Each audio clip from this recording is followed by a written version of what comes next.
Shubor nakaslem jong unong san Hima. Ka jalla kala Khur biang sa Southly kita ke Rnong, hakasingi kebalai jong ka 36 East Zone Junior Athletics Championship Arhaja Apusan. Kabadang ya chaprang menta Haranchi Jharkhand. Ya kini kita kema la Khur da kabala siudor pathau, Andri Shah Klin, Damika ar Lingdo lembat u Simeon Marak. Hagati ka jingi lekai kabala long, haga arpusau terik unailur arja apusan.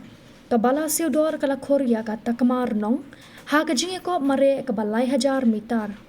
Jong kiba hapo ka arpos nem ka karta, da kaba kala ban pendap haga shikenta arpusau minit hindu pu ar second. Kumju ya ka Takma Rnong, la Khur da ka Damika, haga jingi ko mare kaba arspa mitar, jong kiba hapo arpos nem.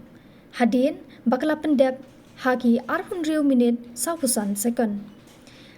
Haga high jump jong ki bahapo arhosnem jong ki shinrang u Simeon Marak ula Khur ya ka Takma Rnong hadin ba ulala bankin thi haga shi point pranot mitar kat ba haga liang ki kenthei ka Andri Shah kala Khur ya ka te ka Takma Rnong haga high jump da ka ba klala bankin thi haga shi point sunny mitar hadu kane ka si ka baar ka Meghalaya kala Khur khat waitli ki Takma ki bakentop ya ki santli ki Takma rupa bat henrutli ki Takma Rnong.